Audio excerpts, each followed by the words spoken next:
Hi అండి, నమస్తే, welcome to our channel. ఈ వీడియో అయితే చివరి వరకు చూడండి. వీడియో చూసే ముందు లైక్ చేయండి, షేర్ చేయండి, కామెంట్ చేయండి. ఇప్పటి వరకు మా ఛానల్ సబ్స్క్రైబ్ చేయకపోతే తప్పకుండా మా ఛానల్ సబ్స్క్రైబ్ చేయండి, బెల్ ఐకాన్ క్లిక్ చేయండి. ఈ వీడియో అయితే చూడండి ఫ్రెండ్స్. ఈ వీడియో చూస్తుంటే నాకైతే నా చిన్ననాటి రోజులు అయితే గుర్తుకొచ్చాయి. ఎందుకంటే ఇక్కడ అయితే మంకీస్ ఉన్నాయి కదా, అవైతే వర్షం నీళ్ళు అనేది వెనకాల మేము ఇక్కడ వర్క్ చేసే మా వర్క్ సైట్ వెనకాలే ఇలా వర్షం నీళ్ళు అనేది చెరువులాగా ఏర్పడింది. ఇందులో మంకీస్ అయితే అసలు చాలా ఎంజాయ్ చేస్తున్నాయి. చూస్తున్నారు కదా ఎలా గంతులేస్తున్నాయో. ఆ గంతులేయడమే కాకుండా చూడండి అవి ఎలా జంప్ చేస్తున్నాయో పైనుంచి. చిన్నప్పుడు మేము ఇలాగే హోలీ పండుగ వచ్చిందంటే రంగులు పూసుకుని మా ఇళ్ళ దగ్గరలో ఉన్న పంట కాలంలోకి వెళ్ళి అలాగే గట్ల మించి జంప్ చేసి అలాగ నీళ్ళల్లోంచి ఎంత దూరం వెళ్తారని మేము చేసేవాళ్ళం. అలాగే ఈ కోతులు చేస్తుంటే నాకు అలా చిన్ననాటి రోజులు అయితే గుర్తుకొచ్చినాయి. చూస్తున్నారు కదా ఎలా జంప్ చేస్తాయి చూడండి అసలు గోడల మించి. అది చూశారు కదా ఎలా ఎక్కిందో. మీకు ఇప్పుడైతే ఈ ఈ వీడియోలో మనకు వచ్చేసరికి ఇవి ఆ ఇంటిపై నుంచి కూడా జంప్ చేస్తాయి చూడండి. ఆ జంప్ చేసి ఈ నీళ్ళల్లోంచి లోపలికి అలా ఈదుకుంటూ వెళ్ళిపోతున్నాయి అవి. అది చూశారు కదా, మునిగిని పైకి కనపడలేదు అవి. ఎక్కడ ఉన్నాయో చూడండి, అసలు ఎటు పక్క వెళ్ళిపోయినాయో కూడా కనపడతలేదు. చూసారా అలా అసలు ఎంత ఎంజాయ్మెంట్ చేస్తున్నాయి అంటే అవి. మేము రోజు చూస్తాం అనమాట వర్క్ సైట్ వెనకాలే. ఎందుకంటే ఈ కోతులు ఇక్కడ ఎందుకు వచ్చినాయి అంటే పక్కన ఇక్కడ రైస్ గూడౌన్లు అయితే ఉన్నాయి. మనకి పక్కన సెంట్రల్ గవర్నమెంట్ రైస్ గూడౌన్లు అయితే ఉన్నాయి. ఆ రైస్ గూడౌన్స్లో ఎక్కువ ఇవి బాగా అక్కడ ఉంటాయి. అక్కడ అక్కడ ఉన్న తర్వాత మనకి ఇక్కడ వాతావరణం కనుక హీట్గా ఉందనుకుంటే ఇక్కడికి వచ్చేసి ఈ నీళ్ళలో అయితే ఇలా జంప్ చేస్తాయి అనమాట.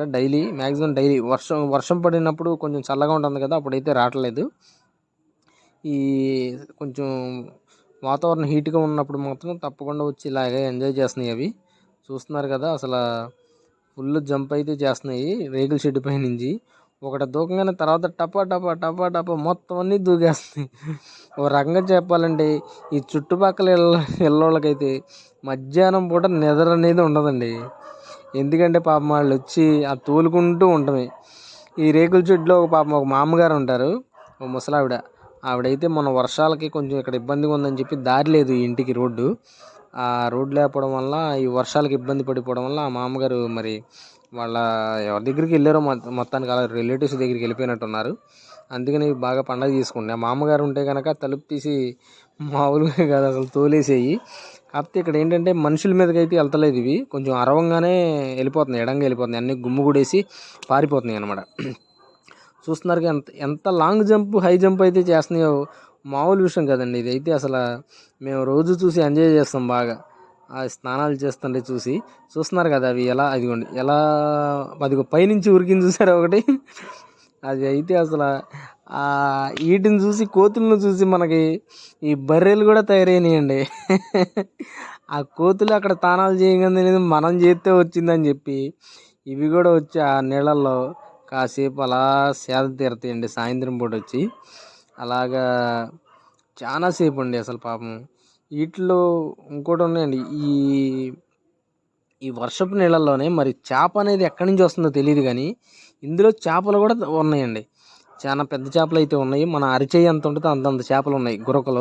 గురకలోను కొరమీన్లు, క్యాట్ ఫిష్లు కూడా ఉన్నాయి ఇందులో వచ్చేసరికి. చూస్తున్నారు కదా ఇటు పక్కన కనపడుతుంది కదా, ఇదే మన వర్క్ సైట్ అయితే. ఇది ఫస్ట్ ఫ్లోర్ అయితే, కింద గ్రౌండ్ ఫ్లోర్ అయితే అయిపోయింది. చూపిస్తాను చూడండి మీకు ఆ వర్క్ సైట్ అనేది. అయితే ఈ బర్రెలు చూశారు కదా బాగా.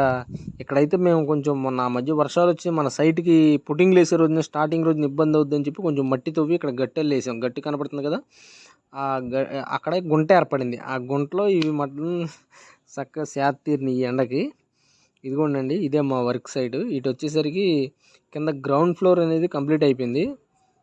ఫస్ట్ గ్రౌండ్ ఫ్లోర్ స్లాబ్ అయితే వేసాము. తర్వాత ఫస్ట్ ఫ్లోర్ అయితే రెడీ చేస్తున్నాం, పైకి పిల్లర్స్ అవి వేస్తున్నాము. ఇటు మనకు వచ్చేసరికి యాక్చువల్లీ మీరు చూస్తున్నారు కదా, ఈ ఖర్చు అంతా కొట్టకుండా గాళ్ళుగా కనపడుతుంది కదా, అదైతే కొట్టేయాలి గాళ్ళన్నీ. మనకేంటంటే ఇటు అవకాశం లేక మేము అలా వదిలేసాము, లేదంటే అలా ఉంచాం మ్యాక్సిమం. అక్కడ పై ఎత్తులు కొట్టున్నాయి చూసారా, కింద ఎత్తులోను పై ఎత్తులో. అవి కింద ఎత్తులో మనకి మేము వంగితే అందుతాయి కాబట్టి ఆ ఖర్చు రాసాము. పైన కూడా సన్సైడ్ పైన లోపల సిపాయిల నుంచి ఆ కట్టుడు కట్టినప్పుడు అది వంగి రాసేసాం. మ్యాక్సిమం అనేది ఖర్చు అయితే రాసేస్తాం అనమాట. ఆ ఖర్చు రాయటం వల్ల చాలా బెనిఫిట్ ఉంటుంది మనకి. ప్లాస్టింగ్ కూడా కొంచెం సరిపడా మందంగానే పడుతుంది. ఇందులో వచ్చేసరికి ఇది వచ్చేసరికి ఒక 45 feet అండి బిల్డింగ్ లెంత్ వచ్చేసి బారు. వెడల్పు వచ్చేసి ఒక గది పట్టానండి. 15 ఫీట్స్ ఉంది, 15 అడుగులు. మనకి ఇది వచ్చేసరికి ఇంత చిన్న బిల్డింగ్లోనే మేము డూప్లెక్స్ అనేది చేస్తున్నాము. డూప్లెక్స్ బిల్డింగ్ లాగా లోపల వచ్చినాయండి మెట్లు. చూస్తున్నారు కదా, ఇక్కడైతే మా మెటీరియల్ మొత్తం మునిగిపోయింది. కాకపోతే కొంచెం అలాగే వాటర్ అనేది ఒక 2-3-4 డేస్లో కొంచెం అనేది తగ్గుముఖం పడుతుంది. మొన్న వచ్చేసి మనకి ఇక్కడ స్టప్ కనపడుతుంది కదా, మనం కూడా మన విజయవాడ వరదల టైంలో వర్షాలు గట్టిగా పడినాయి కదా, అప్పుడైతే ఆ గోడ స్టప్ ఉన్న వరకు నిండిపోయిందండి ఇదంతా కూడా. ఒక వారం రోజులైతే మాకు వర్క్ లేదండి, ఇంటికాడే ఉన్నాము ఆ వర్షాలకి. ఆ వాన తగ్గాక స్లాబ్ అనేది వేసాము మేము. చూస్తున్నారు కదా మనకి ఇక్కడ. ఇక ఈ పూటకైతే మంకీస్ హడావిడి అయిపోయింది. ఈ బర్రెలు అయితే కనుక మస్తు ఎంజాయ్ చేస్తున్నాయి. సాయంత్రం అవ్వగానే ఇక ఆకలి అంటూ లగెత్తుతాయి అన్నమాట.